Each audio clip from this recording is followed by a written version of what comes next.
Bonsoir à tous et bienvenue dans le 18h Info de Télé Nantes. Nous sommes le 30 juin, voici les titres. Le voyage à Nantes 2016, ça démarre demain soir à 19h, morceau choisi dans un instant. Malgré la météo, les vacances approchent et la saison touristique aussi. Lancement officiel ce matin à Pornic. Et puis elles sont deux et elles s'entraînent régulièrement et pour cause, leur objectif est de participer au Raid Amazon en novembre en Floride. L'édition 2016 du voyage à Nantes va donc se dévoiler demain soir à partir de 19h. Ce sera d'ailleurs à vivre en direct sur l'antenne de Télé Nantes. Ce sera la traditionnelle nuit du van. Comme d'habitude, de nouvelles œuvres vont investir la ville, d'autres demeurent. Et puis le patrimoine historique, lui, va se rappeler à nous. Morceau choisi avec Éric Egon. Un peu d'humour sur des vitrines austères, des courbes d'acier pour adoucir la rigueur du cours Cambronne. Les rues de Nantes sont enfin habillées pour l'été. Une quinzaine de kilomètres de parcours et à chaque étape, une carte blanche à un artiste. Pendant l'année, on fait des repérages dans la ville comme si on était des touristes. On est aussi curieux que des touristes. Bon. Et on redécouvre notre propre ville. Et par exemple, le palais d'Aubray, ce palais qui est fermé depuis des années, qui occupe une place importante dans la ville, qui est un élément du patrimoine de la ville, et bien on avait envie d'y entrer à nouveau et de voir ce musée fantôme qui est devenu un musée fantôme. Et on a confié à un artiste qui s'appelle le Gentil Garçon et le soin d'investir ce lieu avec les œuvres du musée des Beaux-Arts, du Muséum d'Histoire Naturelle, de l'ancien musée d'Aubray et avec ses propres œuvres. C'est génial parce que je ne suis pas sûr qu'une autre ville, un autre endroit, un autre événement m'aura offert vraiment ce cadeau qui a été pour moi la possibilité de travailler dans un lieu pareil. Donc l'idée c'était, et les gens du muséum mais aussi les différentes collections sont prêtées au jeu, que ce soit les collections d'Aubray ou le musée des Beaux-Arts, de prêter des œuvres qui vont être combinées de façon un peu inhabituelle, utilisées de façon inhabituelle, montrées de façon inhabituelle, avec des associations qui transcendent les catégories justement.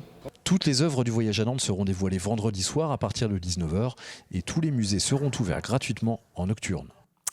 La haute saison touristique approche et au-delà du plaisir des vacances, eh bien le tourisme c'est aussi et peut-être même surtout un moteur économique pour la région tout entière. Avec 18 millions de visiteurs chaque année, ce sont 2,6 milliards d'euros de richesses créées. Du coup, Bruno Retailleau, le président de la région Pays de la Loire, a lancé officiellement le lancement de la saison touristique, le tout sur fond d'inquiétude de la part des professionnels. Reportage de Jean-Michel Naga. Le tourisme n'est pas au beau fixe dans notre région. Après une avant-saison en demi-teinte en raison de la météo, du climat social, des grèves, les élus régionaux comme les professionnels misent sur un été plus favorable. Hélas, les réservations ne sont pas très encourageantes. Les hébergeurs de plein air nous disent que pour l'instant, le printemps a été moyen, effectivement pour eux. Eux aussi, ils ont été impactés sur ça. Mais eux, leur prévision sur l'été, la haute saison, elle est plutôt bonne, conforme à l'année dernière. C'est les chiffres que j'ai eus encore hier, c'est tout frais. Par contre, sur tout ce qui est meublé de tourisme, là on est quasiment sur du moins 20% par rapport à l'année dernière. Moins 20 et même moins 35% pour le mois d'août. Et le Brexit accentue les inquiétudes car les Britanniques représentent 40% de la clientèle étrangère. Une campagne de promotion vient d'être lancée. Welcome, c'est beau ici, effectivement. Venez dans notre région avec des petits films qui aujourd'hui vont passer sur tous les réseaux sociaux britanniques. Petits films très courts qui touchent les familles avec enfants puisque ça fait partie de notre clientèle principale britannique de notre région, en particulier sur le littoral. Une campagne de promotion de séduction qui a coûté 40 000 €. Objectif, éviter le plus possible les réservations de dernière minute. Cela reste une tendance de fond depuis ces dernières années. C'est un événement rarissime. Une nouvelle bactérie a été découverte par 3 scientifiques du CHU de Nantes, les docteurs Stéphane Corvec, Pascal Bémer et Guillaume Aubin. Une bactérie particulièrement résistante aux antibiotiques débusquée donc chez un patient souffrant d'infection osseuse. Elle a été identifiée à Nantes en collaboration avec l'Université d'Oklahoma. L'Institut de la Persagotière, spécialisé dans la prise en charge des jeunes sourds ou malentendants, a changé de décor. Quartier Saint-Jacques, c'est un changement important pour cet établissement qui bénéficie maintenant, comme on dit, de tout le confort moderne. Émilie Plantard. Au cœur du quartier Saint-Jacques, le site de la Persagotière est à l'aube d'une importante réhabilitation, dont la première étape est le transfert de l'Institut de la Persagotière dans de nouveaux locaux. Un bâtiment moderne et plus adapté. Les locaux de la Persagotière étaient des locaux anciens, des locaux vétustes. Les bâtiments faisaient plus de 12 000 mètres carrés. Ils étaient dimensionnés pour accueillir 400 jeunes. Et effectivement, notre mission a évolué. Nous accompagnons davantage les jeunes en proximité, dans leur environnement ordinaire. Et nous n'avions plus besoin de toutes ces surfaces de locaux. Depuis quelques semaines, c'est donc un hall coloré et lumineux qui accueille occasionnellement les enfants et les professionnels. L'environnement est agréable, confortable et même rassurant pour les plus jeunes. Ce box de contrôle de surdité, par exemple, possède désormais des fenêtres. Ça fait moins peur quand on rentre. Parce que voilà, avoir un casque sur les oreilles, c'est toujours un peu gênant. Ça fait toujours un peu peur. Ils savent qu'on mesure quelque chose qui n'est pas normal pour eux. Donc du coup, c'est un petit peu plus agréable. Nous avons engagé une démarche haute qualité environnementale pour justement travailler cette transparence, cet accès de la lumière naturelle pour pouvoir engager des conditions d'accueil bienveillantes. Par la suite, le projet devrait donner naissance à un nouveau quartier sur ce site historique avec la construction de logements, mais aussi la réhabilitation du château qui a abrité l'école des sourds dès 1856. On part en plein cœur du quartier de la Création à Nantes, on revient au centre-ville. Un immeuble créatif a vu le jour. L'idée est d'y accueillir des professionnels de l'image et des médias. Un hôtel d'entreprise en quelque sorte qui accueille déjà ses premiers locataires. Benoît Balti l'a constaté, ça fourmille, ça grouille d'idées et ça bosse déjà. Reportage. Et c'est génial, moi je trouve ça génial. Un brainstorming sous le regard de Superman et d'Indiana Jones. Nous sommes chez Termite Factory. Ici, on décline des concepts en jeux vidéo, bande dessinée ou sur d'autres supports.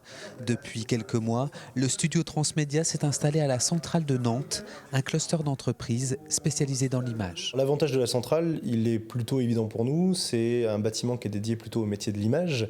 Donc en termes de réseau, c'est inespéré pour nous de pouvoir entrer en contact avec des gens qui font pas forcément le même métier que nous, mais en tout cas qui sont dans le même environnement, dans le même univers. Donc ça permet à la fois de créer donc du réseau, mais aussi des projets. Et les créateurs de Termite Factory ne sont pas les seuls à avoir choisi la centrale. Depuis l'inauguration, plus d'une trentaine de startups s'y sont installées. Ils sont vidéastes, photographes, designers. Et cet espace de 700 mètres carrés a été entièrement réhabilité pour les accueillir. Les loyers sont peu élevés, une façon d'encourager les initiatives et l'expérimentation. On cible des entreprises qui sont pour la plupart des start-up, qui sont en anté-création ou en création et qui ont un potentiel de développement certain. Et puis on cherche également à faire en sorte qu'il y ait une certaine complémentarité entre les différentes entreprises qu'on accueillerait au sein de la centrale ou qu'on va accueillir au sein de la centrale. Mais la centrale restera un lieu transitoire. Les locaux seront sans doute intégrés au futur CHU dans une dizaine d'années. Pascal et Sandra, deux Nantaises, sont en plein entraînement intensif en ce moment et pour cause. Elles envisagent de participer au Raid Amazon, une aventure sportive qui se déroulera en novembre aux États-Unis. Course, canoë, escalade au programme. Olivier Caillé les a rencontrées en séance d'entraînement près de la Genelière. Ne vous fiez pas aux apparences, Pascal et Sandra ne rigolent pas. Depuis quelques semaines, elles se préparent d'arrache-pied pour être prêtes. Elles font partie des 250 femmes qui s'élanceront pour le Raid Amazon en novembre prochain. 6 jours de compétition mêlant plusieurs disciplines, dont le tir à l'arc, le VTT et le canoë, auquel il a fallu s'habituer. Il y a une vraie technique en fait. Et celui qui est devant, en l'occurrence moi, parce que je suis la plus lourde, elle rame. Elle ne se pose pas de questions, elle rame. Et derrière, c'est le gouvernail. Alors on a l'impression qu'on ne va pas droit. Et puis là, c'est 18 à 20 km. Pour l'instant, on est capable d'en faire entre 4 et 8, on va dire. Il va donc falloir forcer la dose. Et même si les congés d'été vont les séparer un peu dès septembre, elles mettront les bouchées doubles, avec 4 entraînements par semaine. Une vraie logistique dans des emplois du temps souvent chargés et un coût 4 200 € par personne. Mais le jeu en vaut la chandelle lorsque les objectifs sont bien définis.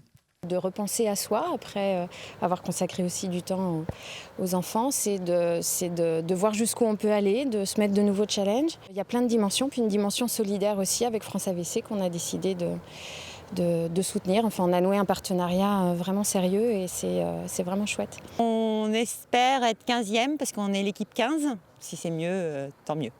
Réponse le 20 novembre prochain. Merci à tous de nous avoir suivis. Bonne soirée sur Télé Nantes.